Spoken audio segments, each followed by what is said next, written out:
اس کا عمل اس کے نجات کا ذریعہ بنے کہ عمل کی وجہ سے نجات من النار کسی کو بھی نہیں ہوگی۔ ولا یدخلہ الجنہ، کوئی اپنے عمل کی وجہ سے جنت میں نہیں جائے گا، بلکہ ہر بندہ اللہ کی رحمت اللہ کے فضل کا محتاج ہے۔ کوئی کتنا بھی عامل ہو، رحمت فضل نہیں ہوگا تو جنت میں آدمی جا نہیں سکتا۔ الا برحمت من اللہ عز وجل۔ آگے انہوں نے کہا ولا انت یا رسول اللہ، آپ بھی، کہ آپ جو ہیں وہ سید العابدین ہیں، کہ آپ سے بڑھ کر کسی نے کوئی عبادت دنیا میں نہیں کی، نہ کوئی کرے گا، تو آپ بھی عمل کی وجہ سے جنت میں نہیں جائیں گے۔ فرمایا ولا انا، میں بھی خدا کے فضل یا رحمت کے بغیر جنت میں جا نہیں سکتا ہوں۔ الا یتغمدنی اللہ برحمتہ وفضلہ۔ وضع رسول اللہ صلی اللہ علیہ وسلم، جب حدیث سنائی تو اللہ کے نبی نے اپنا ہاتھ سر پہ رکھا، اور وضع ابو ہریرہ یدہ، ابو ہریرہ نے بھی اپنا ہاتھ سر پہ رکھا، ابو صالح نے بھی اپنا ہاتھ سر پہ رکھا۔ اس طرح یہ سلسلہ ہمارے استادوں تک آ گیا۔ اب میں بھی آپ کو اس طرح کر کے دکھاتا ہوں۔ یہ حیرت کا ہاتھ ہے کہ اچھا اللہ کا نبی بھی جو ہے وہ بھی عمل کی وجہ سے جنت میں وہ بھی نہیں جا سکتا۔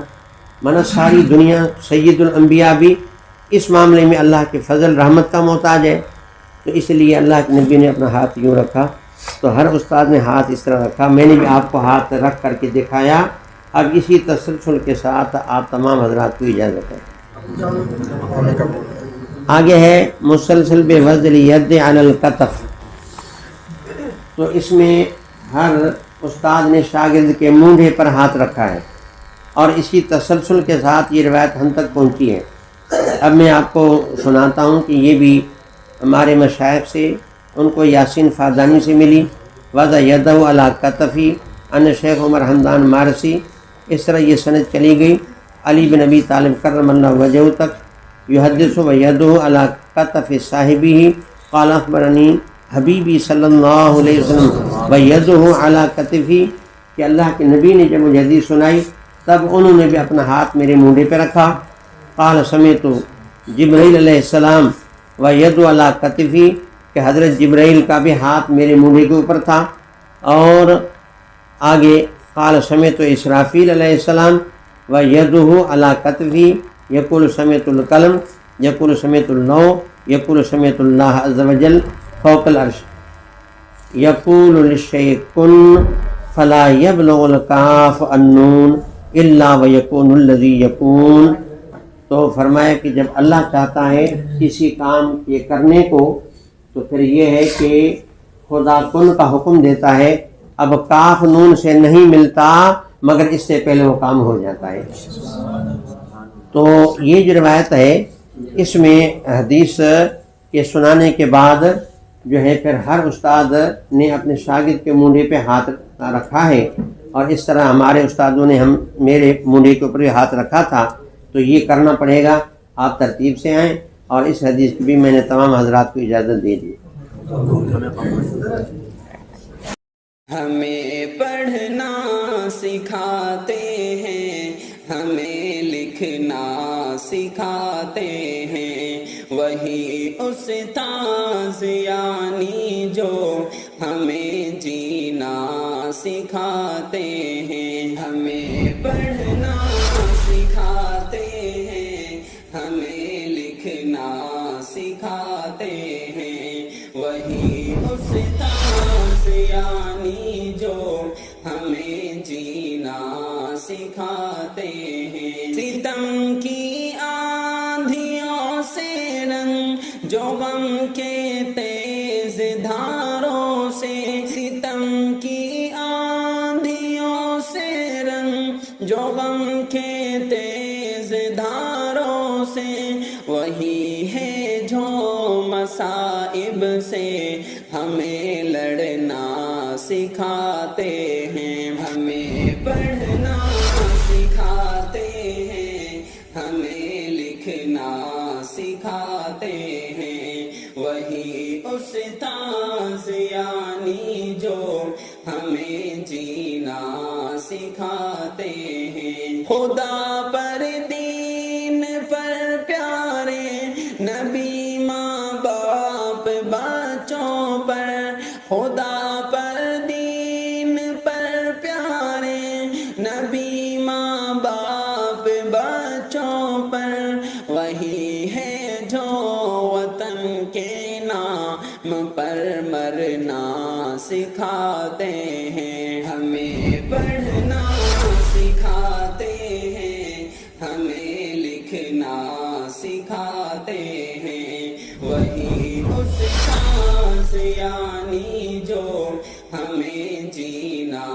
سکھاتے ہیں۔ کٹھن ہو راستہ دشوار منزل ہو بہت لیکن، کٹھن ہو راستہ دشوار۔ اب یہ ہے مسلسل بالعد فی الید، کہ اس میں ہاتھ کی انگلیاں پکڑ کر کے گنتی کروائیے۔ اس میں تمام روات اسی پر متفق ہو گئے کہ استاد نے جب حدیث سنائی ہے تب پھر وہ جتنی چیزیں حدیث میں ہیں ان کی تعداد کے مطابق انگلیاں پکڑ کر کے اور پھر وہ ہر استاد نے شاگرد کو وہ گنوائی ہیں۔ تو عد بالید میں اس کے اندر تسلسل ہو گیا ہے کہ تمام روات جو ہیں وہ اسی صفت پر کیا ہو گئے، متفق ہو گئے۔ چنانچہ ہمارے شیوخ سے یہ روایت ہمیں ملی ہے، اور پھر ان کو بھی یہ ملی ہے یاسین فردانی خلیل طیبہ سے، اسحاق عزوز سے، وعد کل واحد منہما علی یدی ان شیخ عمر حمدان۔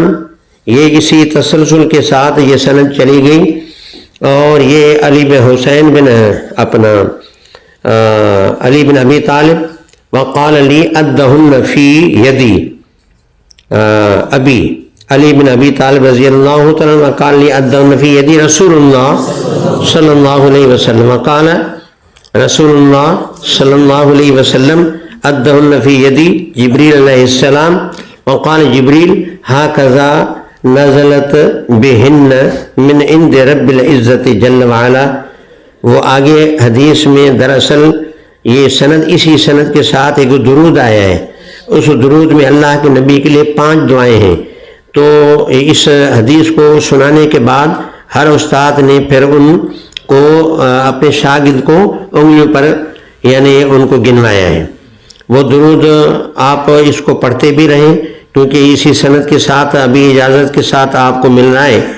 حضرت تھانوی رحمہ اللہ نے فرمایا کہ درود، کسی نے سوال کیا کہ آدمی دلائل خیرات پڑھے تو اجازت، شیخ کی اجازت سے پڑھے وہ بہتر ہے، یا یہ کہ بغیر اجازت کے پڑھتا رہے؟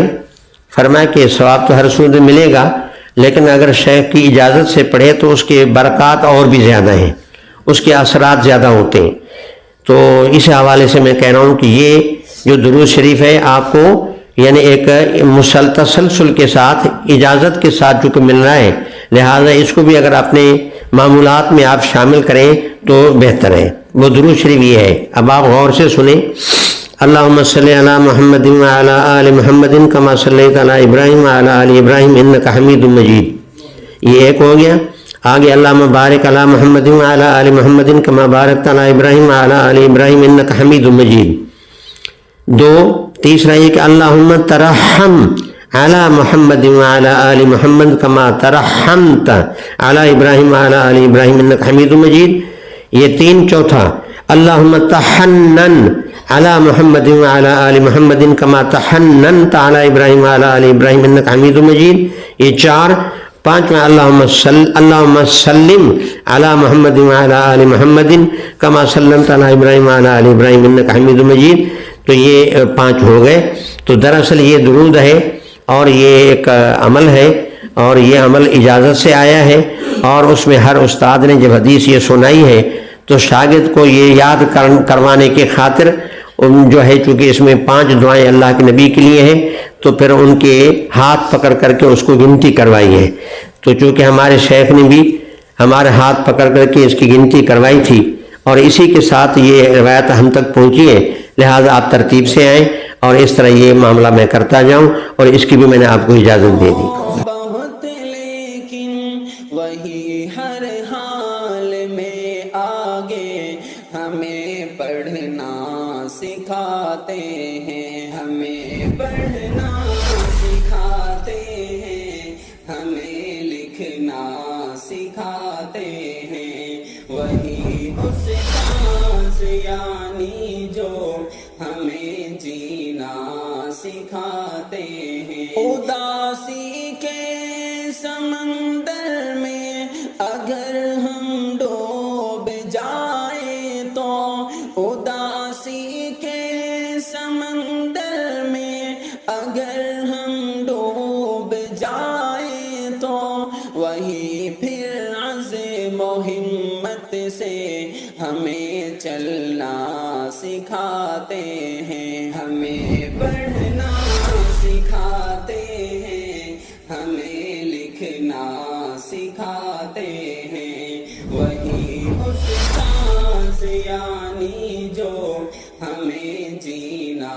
سکھاتے ہیں۔ وہ ہم کو علم و فن دے کر بچاتے ہیں جہالت سے، وہ ہم کو علم و فن دے کر بچاتے ہیں جہالت سے، وہی ہے فرق حق باطل میں جو کرنا سکھاتے ہیں، ہمیں پڑھنا سکھاتے ہیں، ہمیں لکھنا سکھاتے ہیں، وہی استاد یعنی جو ہمیں جینا سکھاتے ہیں۔ کرو استاد کی خدمت سدا دل جان سے شاکر، کرو استاد کی خدمت سدا دل جان سے بدری، وہی رہبر ہے جو گر کر ہمیں اٹھنا سکھاتے ہیں، ہمیں پڑھنا سکھاتے ہیں، ہمیں لکھنا سکھاتے ہیں، وہی استاد یعنی جو ہمیں جینا سکھاتے ہیں۔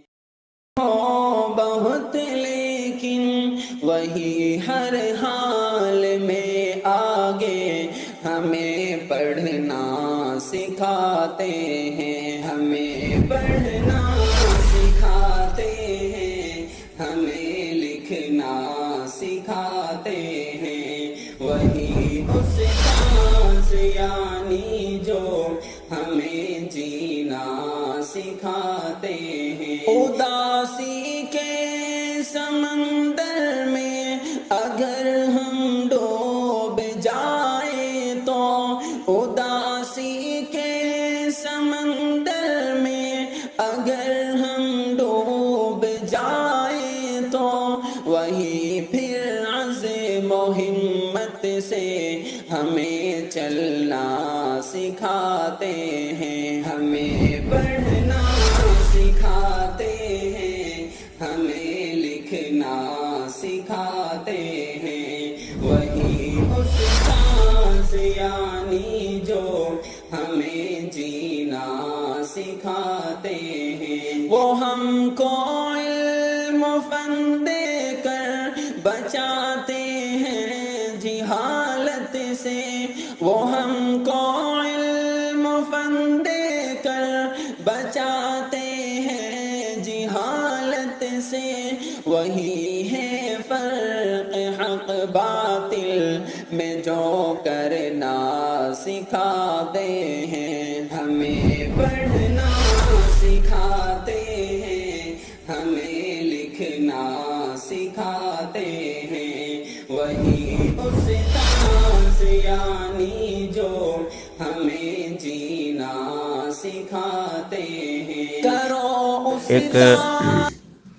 مسلسل بمسح الارض بالید کہ اس میں تمام روات اسی صفت پر متفق ہو گئے کہ جب حدیث پڑھائی ہے تب زمین کے اوپر ہاتھ گھمایا ہے، اس فعل پر سارے متفق ہو گئے۔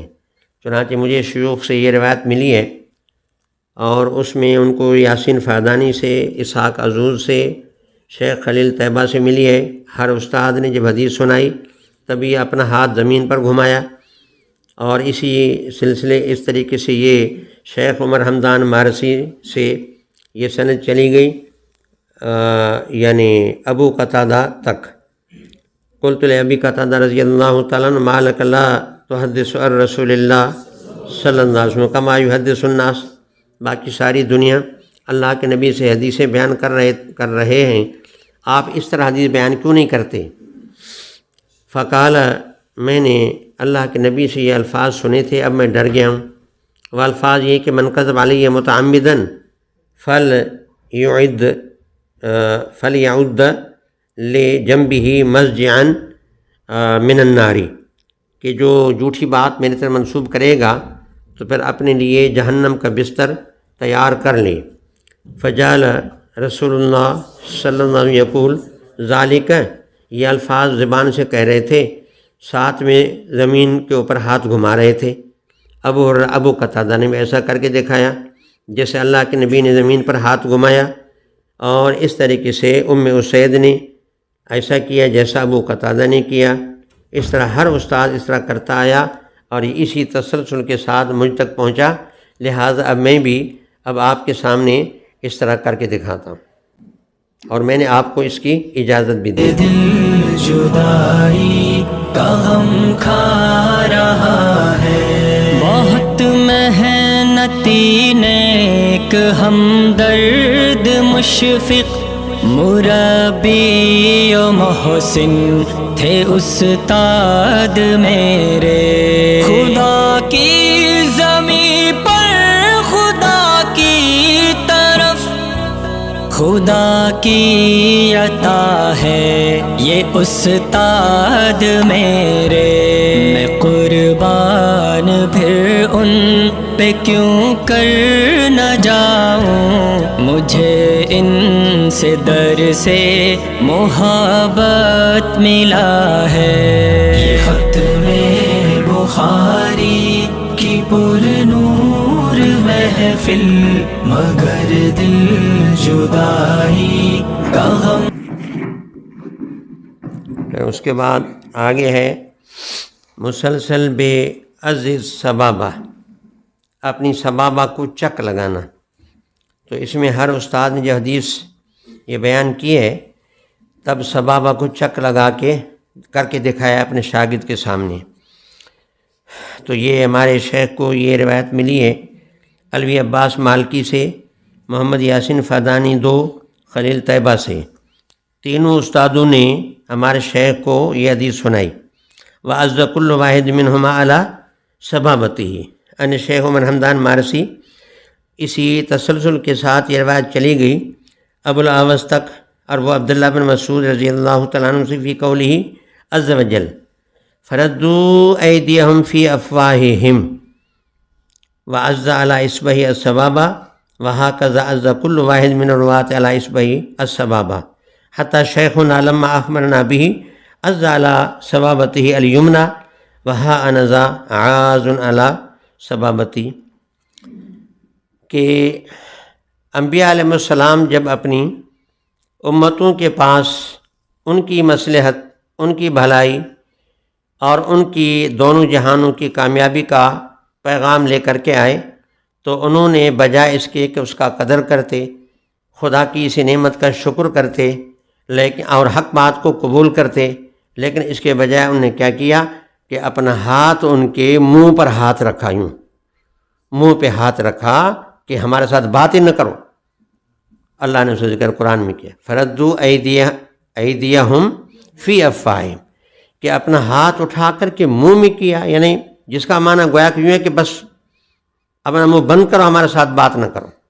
تو کیا محسن کے ساتھ یہ رویہ یا یہ کردار، یہ انداز اختیار کیا جاتا ہے؟ یہ بالکل نہیں۔ تو یہ بڑی افسوس کی بات ہے۔ تو ہر استاد نے یوں کر کے دکھایا کہ اتنی بڑی بات ہو گئی کہ انبیاء علیہ السلام کے منہ پر انہوں نے ہاتھ رکھا۔ تو دیکھیں میں نے بھی آپ کو اس طرح کر کے دکھایا ہے، تو اس کی بھی میں نے آپ کو اجازت دے دی۔ آگے پھر یہ ہے مسلسل بالقبض علی اللحیہ، کہ اپنی داڑھی کو اپنے ہاتھ سے پکڑا ہے ہر استاد نے جب یہ حدیث سنائی ہے، تو یہ اسی قبض علی اللحیہ والی صفت میں تمام حضرات کیا ہو گئے؟ متفق ہو گئے۔ تو یہ ہمارے شیخ سے ہمیں ملی ہے۔ ان کے استاد جو ہیں اس حدیث کا ایک یاسین فادانی ہیں، دوسرے خلیل طیبہ ہیں، تیسرے حسن مشاط ہیں، تینوں نے قبض کل منہم علی لحیتی اپنی داڑھی کو پکڑ کر کے حدیث سنائی۔ ان شیخ عمر حمدان مارسی سند چلی گئی، اور اسی میں قبض علی اللحیت کے تسلسل کے ساتھ یہ شہاب بن خراش تک وہ کہتے ہیں میں نے یزید رقاشی سے سنا، یحدث عن انس بن مالک رضی اللہ تعالیٰ عنہ قال قال رسول اللہ صلی اللہ علیہ وسلم لا یجد العبد حلاوۃ الایمان حتی یؤمن بالقدر خیرہ و شرہ حلوہ و مرہ۔ بندے کے بارے میں جو اللہ کی تقدیر ہے، اچھی ہے، بری ہے، میٹھی ہے، کڑوی ہے، تو اس پر ایمان لانا ضروری ہے، نہیں تو ایمان کا مٹھاس گویا کہ اس کو حاصل نہ ہوا۔ تو جب یہ حدیث سنائی تو نبی کریم صلی اللہ علیہ وسلم نے اپنی داڑھی مبارک کو پکڑ کر کے حدیث سنائی، اور ساتھ میں کہا کہ آمنت بالقدر خیرہ و شرہ حلوہ مرہ وقبض انس علی لحیتی فقال آمنت بالقدر خیرہ و شرہ حلوہ و مرہ ہکذا جمیع الرواة حتی شیخنا فإنہ لما حدثنی بہ قبض علی لحیتہ۔ اب میں بھی آپ کو اس طرح کر کے دکھاتا ہوں۔ آمن تو آپ نہ کریں، آپ صرف دیکھیں، آمن تو بالقدر خیرہ و شرہ حلوہ و مرہ۔ تو اب میں نے اس طرح کر کے دکھایا جس طرح ہمارے شیخ نے ہمارے سامنے کیا، تو اسی تسلسل کے ساتھ آپ کو اس روایت کی بھی اجازت ہے۔ آگے ہے مسلسل بالسادۃ الحنفیہ، کہ اس میں تمام روات جو ہیں حنفی ہیں، کہ یہ حنفی ہونے میں سارے متفق ہو گئے۔ تو یہ روایت جو ہے نا، یعنی گویا کہ ہمیں حنفی استادوں سے ملی ہیں، اور ان کے تمام استاد امام ابو حنیفہ تک وہ سارے کیا ہیں؟ حنفی ہیں۔ تو یہ روایت ہمیں ملی ہے شیخ مکی سے، ان کو ملی ہے شیخ محمد یوسف بن نوری سے، وہ حنفی تھے۔ ان کو ملا انور شاہ کشمیری سے، وہ حنفی تھے۔ ان کو ملا شیخ محمد حسن دیوبندی سے، وہ حنفی تھے۔ ان کو ملا شیخ عبدالغنی مجددی دہلوی سے، وہ حنفی تھے۔ یہ سند چلی گئی الی مرتب فقہ الحنفی محمد بن حسن شیبانی ان الامام اعظم ابی حنیفہ نعمان بن ثابت کوفی۔ آگے ان علقمہ ان عبداللہ بن بریدہ ان ابی بریدہ قال کان رسول اللہ صلی اللہ علیہ وسلم اذا بعث جیشن، کوئی فوجی دستہ بھیجتے، اور سریہ چھوٹا یا بڑا، اور سب صاحبہ، تو جو امیر سریہ ہوتا یا امیر جیش ہوتا، ان کو کہتے کہ پہلی بات تو یہ ہے کہ آپ اپنی اندر میں اللہ کی تقوی رکھیں، بے تقوی اللہ فی نفس خاصہ، بالخصوص آپ خود تقوی کا خیال رکھیں، اور اوصاہ بماہ من المسلمین خیرہ، اور ان کو یہ بھی کہتے ہیں کہ مسلمانوں کے ساتھ میں خیر کی وصیت آپ کو کرتا ہوں۔ تو ہر امیر کو اللہ کے نبی دو باتوں کا حکم دیتے، ایک کہتے کہ تقوی کو اختیار کرو، دوسری بات ہے مسلمانوں کے ساتھ وصیت بالخیر کرتے کہ میں آپ کو وصیت کرتا ہوں کہ ان کے ساتھ اچھا سلوک کرنا۔ یہ ہے وہ روایت۔ اس روایت میں اوپر امام ابو حنیفہ سے اوپر تو اگرچہ کوئی حنفی نہیں ہے، تاہم امام ابو حنیفہ تک جتنے بھی ہمارے روات ہیں وہ سارے حنفی ہیں۔ الحمدللہ میں بھی حنفی ہوں۔ تو یہ تمام اساتذہ کرام حنفیت پر متفق ہیں، اور اسی تسلسل کے ساتھ یہ روایت مجھے ملی ہے، تو اس کی بھی میں نے آپ کو اجازت دی۔ الحمدللہ آپ بھی حنفی ہیں۔ اس کے بعد آگے ہے مسلسل بحرف العین، کہ اس میں تمام روات ایسے ہیں جن کے نام کی شروعات میں عین ہے، تو یہ حرف العین میں ان کا تسلسل ہے، لہٰذا اس روایت یا اس بات کا ان سے تعلق ہے جن کے نام کی شروعات میں عین ہے، اور جن کے نام کی شروعات میں عین نہیں ہے اس کو اجازت اس کی نہیں ملے گی، کیونکہ ان کے نام کی شروعات میں عین نہیں۔ تو چونکہ مجھے اجازت، میرے ساتھ اور بھی ساتھی تھے، تو ان کے کسی کا